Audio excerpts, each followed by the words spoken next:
Morning, everyone, and welcome to another session of Pulaski County Fiscal Court. Certainly glad to see everyone here. I've asked Mr. Jimmy Wilden to lead us in the pledge, but first we will do a moment of silence. Any concerns in the county or nation?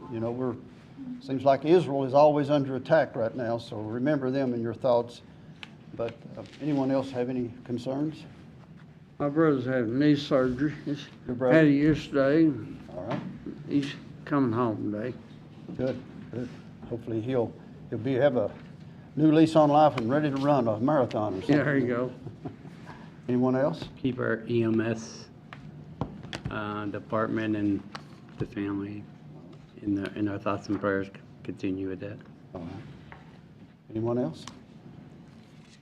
You bow your heads for a moment of silence, and then Mr. Wilden will lead us in the pledge.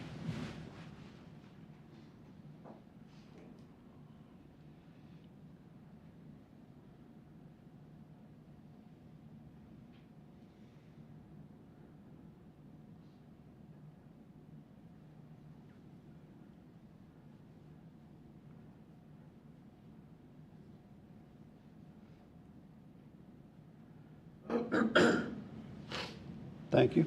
Everyone, please stand.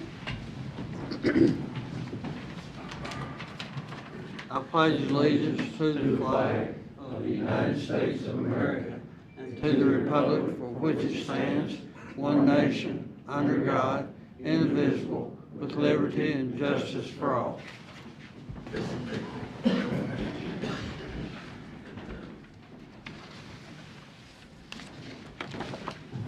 First item of business will be to approve the minutes from April 9th, the meeting April 9th. I think everyone has a copy in front of them. You have a moment to review them. Any changes, comments? Motion to approve. Mr. Ranshaw makes a motion to approve the minutes. Do I have a second? Second. Mr. Strunk. Any discussion? All in favor, say aye. Aye. Opposed? Motion carries. First item in old business is EMS resolution. The city had some movement on it 2 weeks ago at their city council meeting, and they have sent it over to me. I think everyone has a copy in front of them. If you want to take a moment to review that, they have changed a couple of words in it moving forward, but I think it's where we can accept it. The mayor has asked me to take a vote on it today or to move it forward. He does have asking for a vote by May the 1st, so it would be up to our county attorney and working with the city to write an agreement going forward, so we have something in writing by July the 1st. That's when the date that a new agreement starts.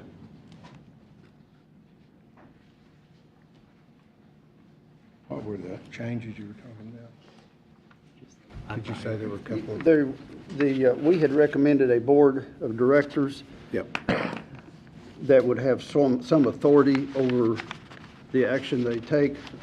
They have changed it to an advisory, basically an advisory board, and responsibility of the management control still shall continue with the city of Somerset.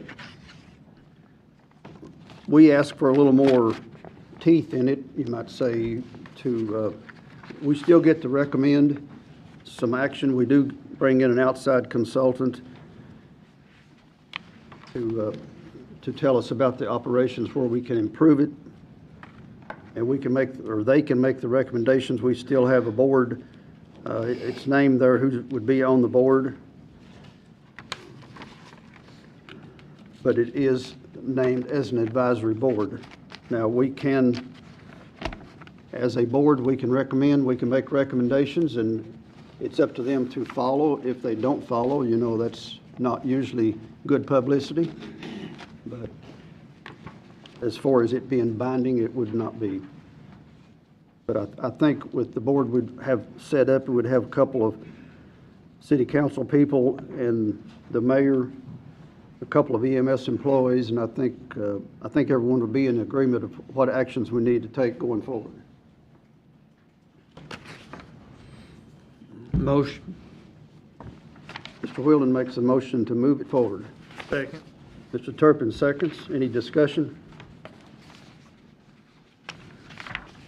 All in favor, say aye. Aye. Any opposed?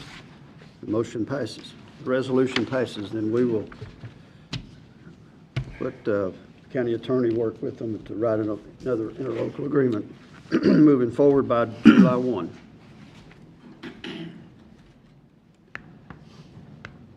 Next item would be Pulaski County Park security. It's that time of year. We're moving, if anyone's been down there, the park is probably it's got a lot of seasonal campers already there. It's well used already, and we do need some security hard by at least by the 1st of May, because we're getting a lot of activity down there on the weekends with some people wanting to speed around and do donuts in the parking lot, and some heavy traffic through there on the weekends, so. I would say if we could get it down there even sooner than that, it'd probably be good to go ahead and let him be visible. I would like to recommend Danny Weddle. He was there last year to go in under the same terms as last year, but I think Amber wants him to check in when he's coming in or when he's leaving, so we'll know when he's on the grounds. But I'll recommend Danny Weddle. He's the constable in the 1st as our security there. How many hours a week does he work? Last year, we had him at 10 hours a week and $20 an hour. Does he come in after hours of evening? Yes. He works mostly weekends, Friday evenings, and some on Saturday evening, and a little on Sunday.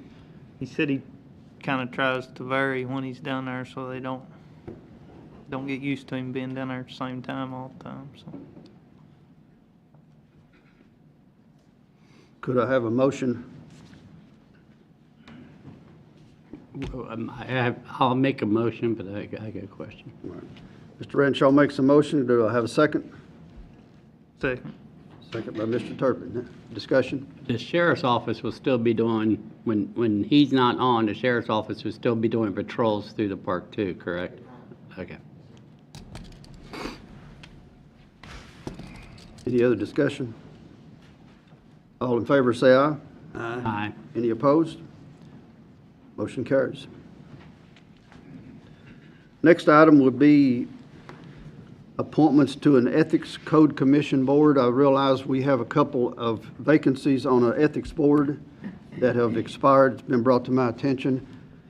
So I think we need to update that. Hopefully, it'll never have to be used, but it's in case we get an ethics complaint on an elected official, it goes before this board. And I would like to, I don't know if I've got 2 of them. Do we need to have a separate vote, or? Probably would on this, yeah. Okay. I'm going to recommend Mr. Johnny Dunbar to serve a 2-year term starting immediately today and going through of April 23rd of 26. I would ask for a motion for his approval. Motion. Mr. Wilson makes a motion. Do I have a second? Second.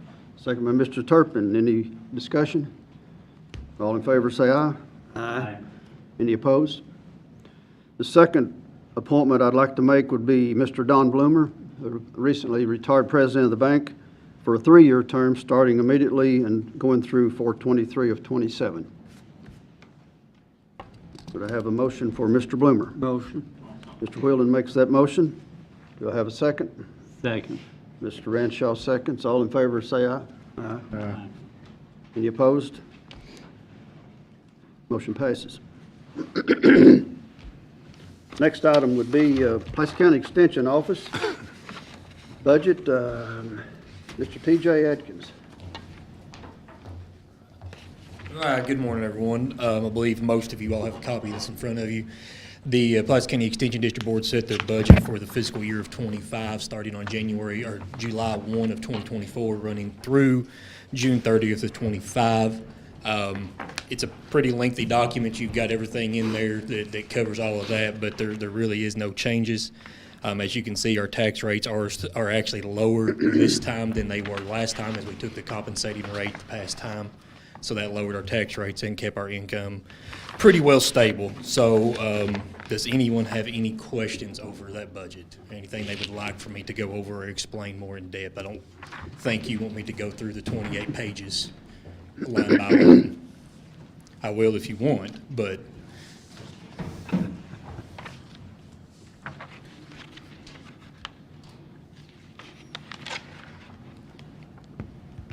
We need a vote on to accept this. Just to accept the fact that he. All right. I would ask for a motion just to accept their budget to show that the court accepted it. Motion. Mr. Bradshaw makes a motion. Do I have a second? Second. Second by Mr. Wilson. Any discussion on the budget? Yeah, I just want to say thank you. I know I've got, over the last few years, I got to realize what all the extension office does for our community, and there's a lot of classes and stuff that you offer and stuff like that. I would suggest people who farming, all the gardens and stuff like that, and everything you guys do to help out and test soil and stuff like that. So appreciate everything you do. we greatly appreciate that. And as always, if there is something that we can do or someone that educational-wise, something we can reach out and help with, we're always willing to help. TJ, also, while you're there, I'd like for you to expand just a couple minutes on your building. Okay. I'm not sure everybody's aware of that.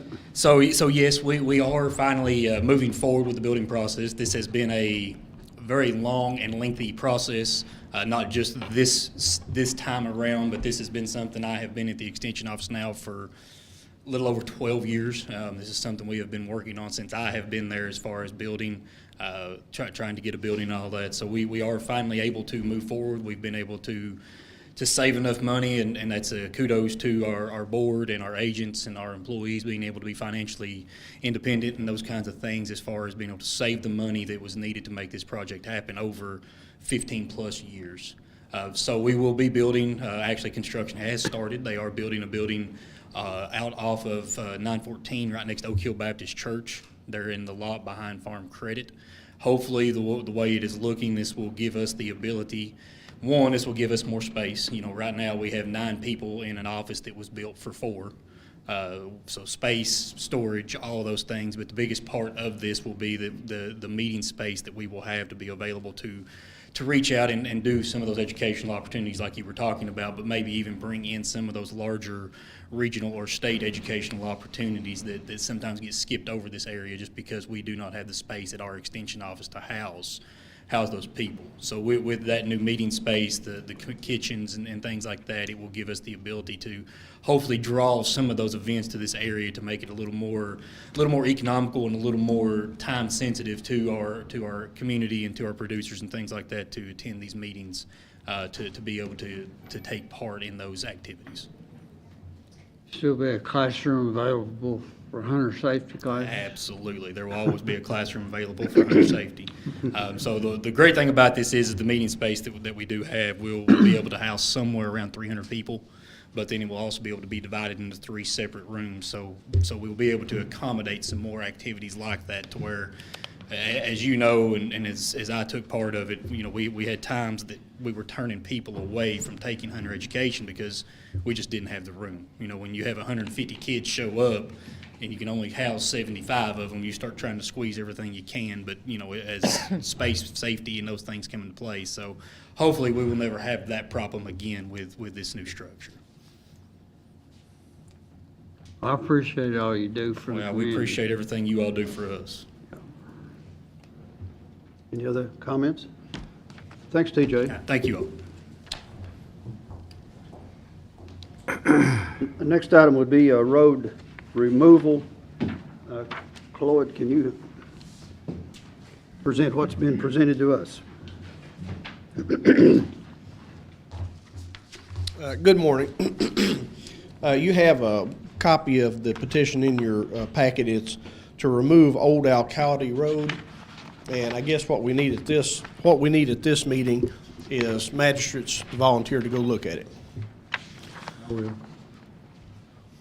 And also, if I might bring up something else while I'm up here, if you look at your agenda, I just saw this. It says under Road Department, 150 gallons of patch oil. I won't go very far. It should have been 1,500. So, if you would change that on your agenda, please.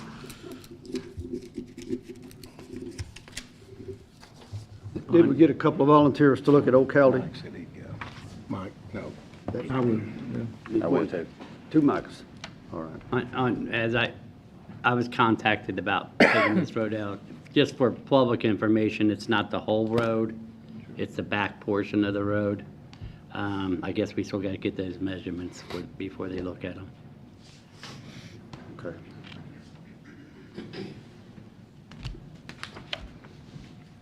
Next item would be personnel. I want to make a promotion or an appointment today. I want to appoint Wayne Taylor as an interim road supervisor. We've been without a real supervisor at the road. Jeff and Ryan have been doing a good job, but they asked me for some additional help to try to get a little bit more production out of our road crew. I think they're doing well, but I wanted to just present that to the court. I think that's my privilege to appoint that, but I'm going to put Wayne in for a time being and see how it goes. I've discussed it with him. If it doesn't work, he'll go back to where he's at now, but right now, I'm going to let him oversee some projects that we are not getting done on time. I don't think I have to have a vote on that one. Okay. Moving along to the department reports. First up would be our sheriff, Bobby Jones.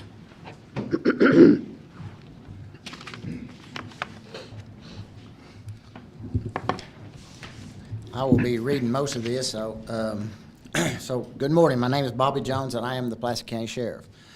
I would like to address the complaint made by Dan Gibson at the last fiscal court meeting. I have reviewed the body cam footage from the deputy, Sergeant Danny Peevely. I have reviewed the fiscal court meeting by video several times. I've reviewed the 911 call that was made, got the casualty sheet, and there were a lot of untruthful statements given about the Spanish-speaking Americans, as he called them, trespassing on property and taking over people's property. This simply was not true.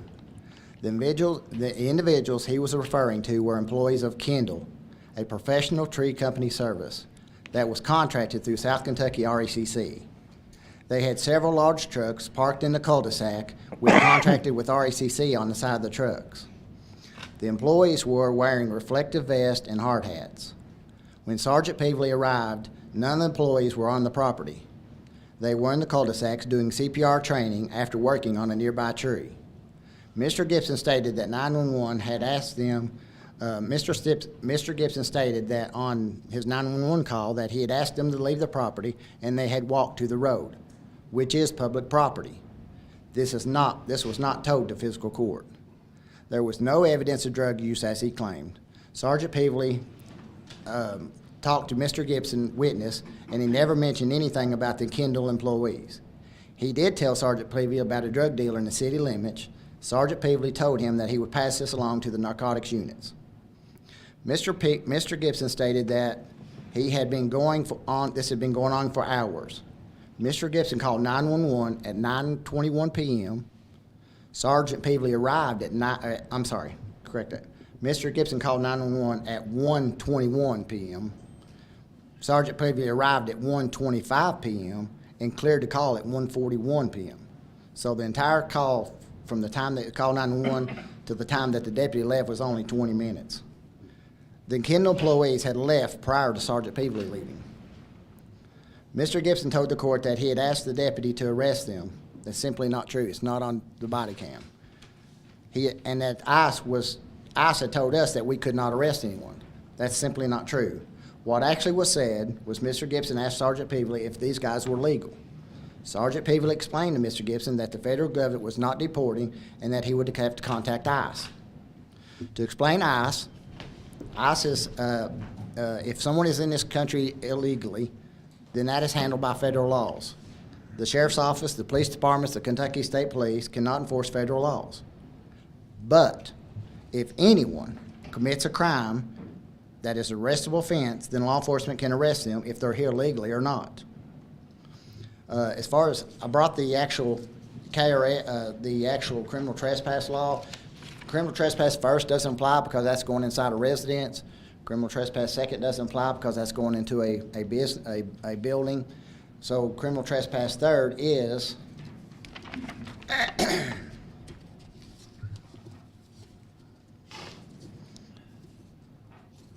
criminal trespass third is a person is guilty of criminal trespass in the third degree when he knowingly enters or remains unlawfully enter upon the premises, which is a violation, not a misdemeanor, it's a violation.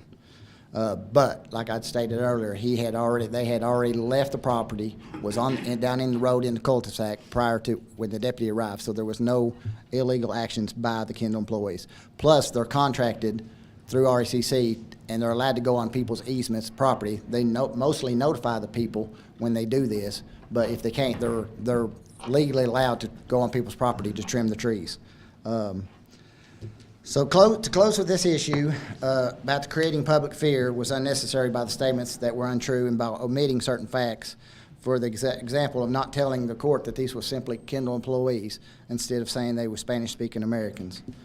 The sheriff's office and county judge's office had received several walk-ins and calls with complaints, concerned citizens about these individuals taking over Pulaski County. I just want to let the courts know and the public know that this simply was not true. Any questions from the court? We thank you for gathering evidence. You're welcome. And I want to say thank you. We had quite a few discussions over the last couple of weeks. You invited me to take a look at the video, which I did. And we talked about, watching on the video how Kendall actually had all the mannequins and everything set up. They were doing training out there. That's great. Whether that was the right place to do CPR and first aid training, that was a question. But, I mean, I understand where they're from too, because they got to go around to all these different crews and make sure that they're up to date. And me personally, anybody who does CPR training, it's a plus. I mean, we do it as a county for our employees because you never know what's going to happen out there. It's on the body cam. The individual had driven down here from Indiana to train these individuals. They used to do it in the motel rooms. The motel rooms are no longer allowing them to do it. So he's meeting these Kendall employees at their job sites, got the mannequins in the back of his truck, teaching them CPR training. The deputy explained to him that probably wasn't the proper place to be doing, there's vacant parking lots, the proper place to be doing it in the cul-de-sac, which is public property, and they volunteered to move, and they did that. They got in their vehicles and they left the scene within, if you watch the body cam, within 10 minutes they're gone. Yeah, and then my whole ordeal with it is the perception that was given out there. I mean, we do have people that might be living here illegally, but some of them are here legally through visas. They're working for farmers. They're producing crops where these farmers can't find people to work. So they're here on a visa, 10-month visa. They're working at App Harvest or the old App Harvest and stuff like that. So there are people here legally and illegally. But it's not up to us to decide who's who, and it's up to the federal government and that's a big problem. We all know what's going on the border. That's and correct. all that. So, but I just wanted to let the citizens know that the sheriff's office has no authority to deport anyone. I mean, we can report them, but here's the thing, but it doesn't matter what crime they're committing. If it's an arrestable offense or if it's a citable offense, we're going to cite them or arrest them, whatever. We treat them no different than we do anybody else. As far as their standing and status of being in the U.S. citizens, the sheriff's department has no authority to do anything with that. but I do appreciate you going through it with me and all that. So. You're welcome. Any other questions about that? Thanks, Bobby, for clearing that up. I know you came to my office after that, and we did receive several calls at my office of concern that some aliens, illegal aliens, were coming in and getting on people's properties that We wasn't did supposed to too. be We had there. several. I had several people walking in calling, and my employees, the deputies as well, and the clerks even had several calls where people was concerned about, is this going on? So I just wanted to clarify that. And I would just note, it is a violation of criminal law to falsely report an incident. And we may have further discussion about that. Okay, that'd be fine. Okay. Thank you, Bobby. You're welcome. One more thing real quick. I know it's not on the agenda. This just happened. We had an old box truck that we had not been utilizing very well. It was our OCRT truck. It's just not been something that we drag out and use a whole lot. It had a lot of issues, and it's needed some repairs. So we decided to sell it. Pulaski County Rescue Squad reached out to me and was interested in the truck. They was willing to do the repairs to fix the truck up. So we decided to sell that truck to them. It's got over 205,000 miles on it. We sold them this truck for $3,000. So I'd just like to ask fiscal court permission to put that $3,000 into our vehicle account. Motion. Second. Mr. Strunk makes a motion, and Mr. Wilson seconds. Any discussion on that? All in favor, say aye. No? Any opposed? Motion passes. All right, thank you. Thank you.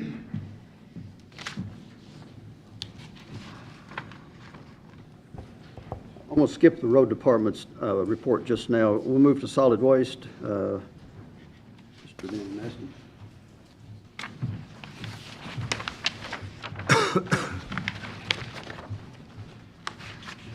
This morning, I just have two names to bring for hire. One is a seasonal employment, starting May 1st.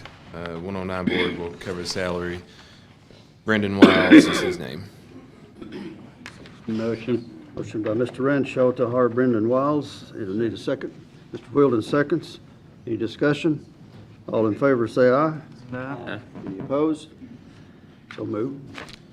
The second is for a part-time employee that the 109 board will cover his salary starting April 25th, pending physical. Chad Johnson. Give me the name. Chad Johnson. Ken Johnson. Motion. Renshaw makes a motion to hire Mr. Johnson. Second? Second by Mr. Turpin. Any discussion? All in favor, say aye. No? Any opposed? Motion passes. Thank you.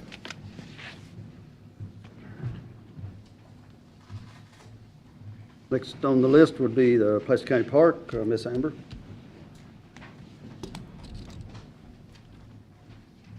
Good morning. I just have a couple seasonal positions I would like to fill. The first one is Brianna Brown. Motion. Second. Motion by Mr. Wheeldon, second by Mr. Renshaw. to hire Question. Ms. Brown. These fall within our current payroll system, right? We're not adding to payroll, right? Yeah, we're good. It's seasonal. Yeah. And Craig Norris. We got a motion on the floor to hire Ms. Brown. Oh, All in sorry. favor, say aye. Aye. Any opposed? Motion passes. Now go ahead. The second one is Craig Norris. Motion. Second? Motion made by Mr. Renshaw, second by Mr. Turpin to hire Mr. Norris. Any discussion? And these are to start as soon as possible pending pre-employment screening. All in favor, say aye. Aye. Any opposed? Motion passes. Thank you.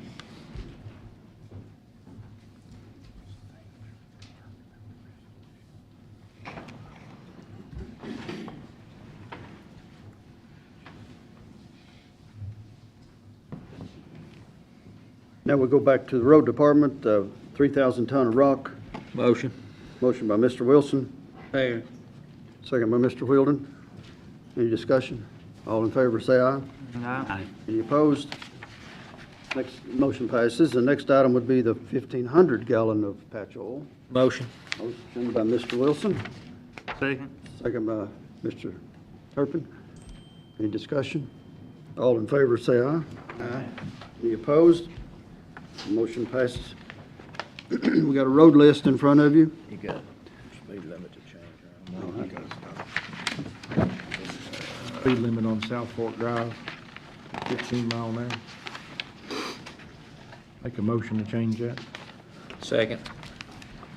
Mr. Strunk makes a motion to change the speed limit on South Fork to 15 mile an hour, and Mr. Wilson seconds. Any discussion? All in favor, say aye. Aye. Any opposed?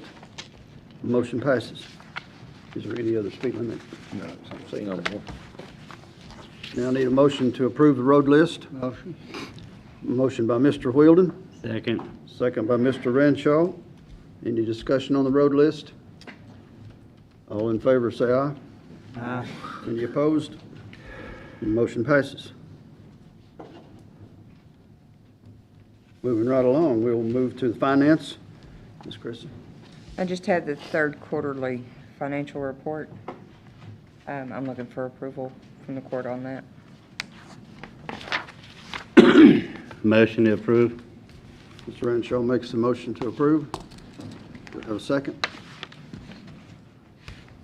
Second. Motion, second by Mr. Strunk. Any discussion? All in favor, say aye. Aye. Any opposed? Motion carries. We may have had something on the agenda on the clerk, on a resolution that was on there. It's been left off. That didn't happen. The time limit elapsed, I guess. Is that correct, Tim? We thought we were on it yesterday and then it disappeared.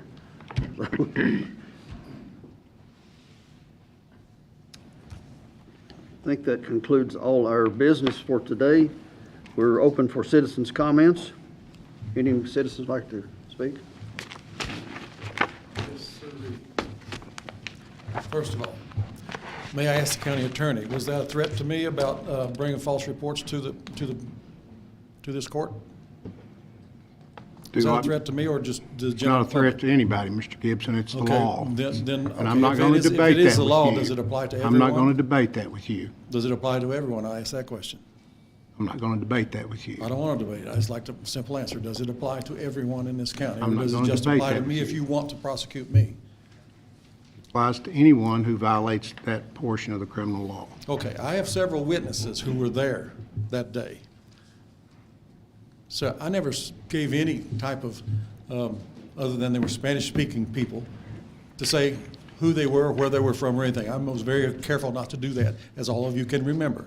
Mr. Gibson, I'm going to stop you right there. No, you can't stop me. This is- I'm a public citizen. this is I was being- called by the this is judge. being Judge, can he stop recorded. me? This is being recorded, and anything you can? say can be used against you in a criminal prosecution. Oh, I You just sure- need to understand that. I want to, and then does that apply to everyone? Anyone who comes up here and tells things to the court, That's does a that apply to ridiculous- everyone? Or does it just apply to me? You That's call what I'm asking. 911. I did. That would be the offense, not what you say to this court. What offense would that be? I'm not going to debate that with you. Well, you just mentioned it. You brought it up. I'm not going to debate that with you. You're the one who made the phone call. I did. And I said Move there were along, people move trespassing. along. I'm not going to argue with you right here. Move along. No, I'm not going to move along. If y'all won't let me tell the truth, I'm telling the truth. I told the truth that day, and I can verify it. I have several witnesses. They were on my property. He represented that they weren't on my property. He said they were just in the cul-de-sac. That is not true. He told a lie, stood right here and told you a lie. Are you going to prosecute him? Are you going to prosecute him right now? Cleared up for the court, what I told the court was, on the 911 call, which is public record, which anybody can see, Mr. Gibson tells 911, even Beverage heard it as well, told prior to the deputy's arrival that the people had already left off of his property. He said they was on his property having lunch when the deputy arrived. It's fair game for anybody to come look. The only part I don't want to show is where his witness is talking about the drug use, because I want to protect that witness. Everything up to that point, I'll show anybody that wants to see it. But when the deputy arrived, they was in the cul-de-sac. He does not own the cul-de-sac. He owns the property. He said they was on the grass, is what he told the deputy prior to the deputy's arrival. He asked them to leave. When the deputy got there, they're already off the property, so therefore there's no crime. That's what I told the court. Thanks, Bobby. Okay, I want to make it clear again that they were on my property. I have witnesses. They were on my property. And they told me that they were having a meeting, just as I represented to you in the first place. I did not represent anything untruthful to this court. And I feel very imposed upon by this court to say that I did lie to this court. I don't lie to anybody about anything. I don't lie.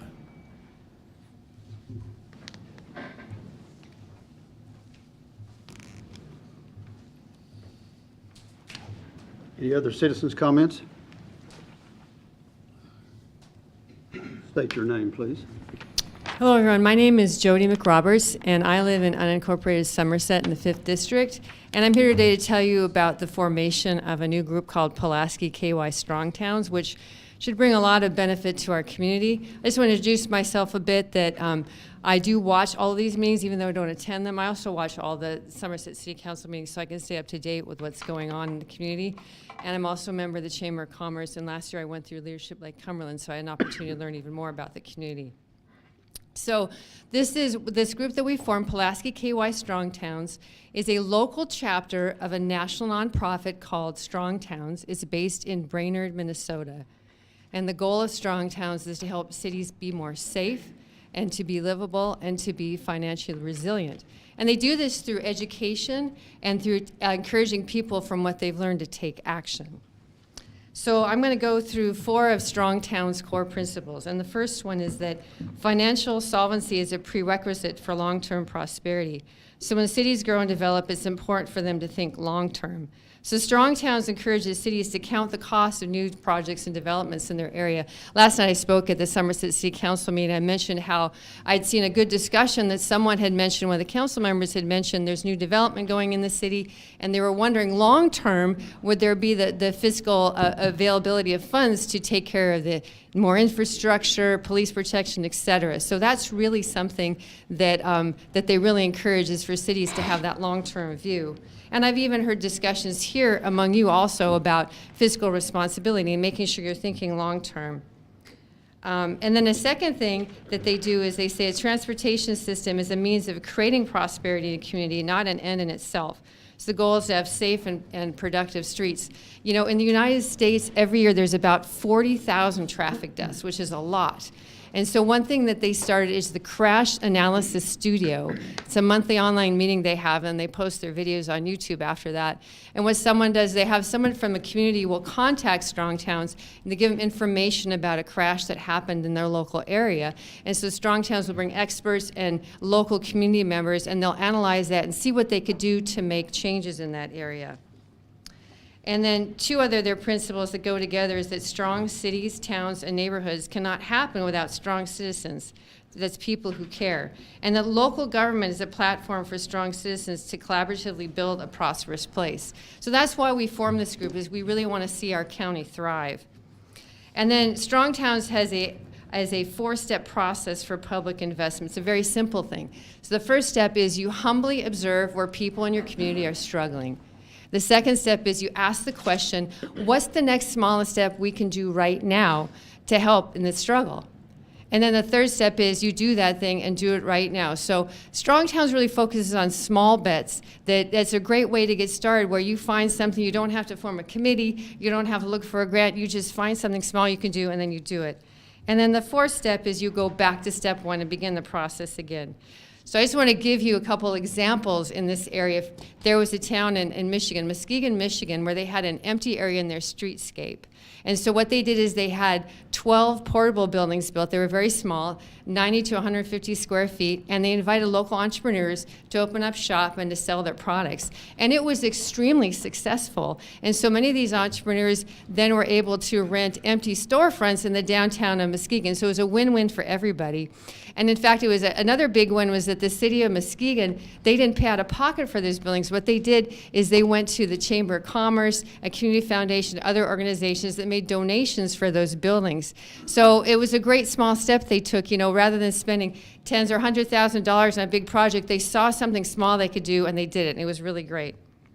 And then another example is bike valet parking. There was a man in his local area. He saw that the farmers market, people were coming, and they didn't have a place to park their bikes safely. So what is he did is he got some bike racks, and he staffed a booth with volunteers. So this brought more people in, which again, it helps with the commerce in the whole community. And I just want to mention something I've seen about collaboration here in the county. As I watched all the meetings, I saw the bids come up for the mowing in your county. And then the next meeting is like, well, we don't need that anymore because now the inmates are going to do it. So it's great that working with the county jail system, and it's a win-win again. These inmates need to be out in the community doing things that are productive, and it also saves the county money. So, and as I wrap up, one thing I want to mention is that as one of the local leaders of this group, I had to sign a local leaders agreement. And some of the things we had to agree to is that we are kind even when it's hard, we are polite, and we are trustworthy. So with this group, Pulaski KY Strong Towns, we're not going to say, well, we know what to do, listen to us. You know, we really want to work collaboratively with everybody to help bring solutions and to help our cities grow stronger. So if you'd like to connect with us, we have a Facebook group. It's called Pulaski KY Strong Towns. You can go there and ask to join the group. Also, we have an email address if you want to join that. You'll find that on the Facebook group. It's PulaskiKYST@yahoo.com. And we are going to be having monthly meetings, and we were graciously offered to meet in the City Council chambers of Somerset. So our next meeting will be Thursday, May 9th at noon. It'll be a lunch meeting, a light lunch. Feel free to come a bit early if you want to join us there. And then we're going to be discussing, there's a free online course called Strong Towns 101. You can find out in the Strong Towns Academy if you want to sign up for free and look at these videos. We'll be discussing 2 of those videos, and we'll watch the videos and discuss what we've learned. So thank you for allowing me to share this with you. If you have any questions or comments, I could take those now. I'll be here also at the end of the meeting. So. Any questions or comments? Yeah, I would just like to say I guess interacted by Facebook and all that, and I went and looked at the site and actually joined to get updates and all that. So Awesome. I hope everything goes well. It's always great to have more volunteers helping to improve the county. So, Yes. Thank you. Thank you. Thank you. Any other comments from the citizens? If not, I will entertain a motion to adjourn. Mr. Wilson makes the motion. Second. Second by Mr. Turpin. All in favor will say aye. Aye. And we will stand adjourned. Thank you very much.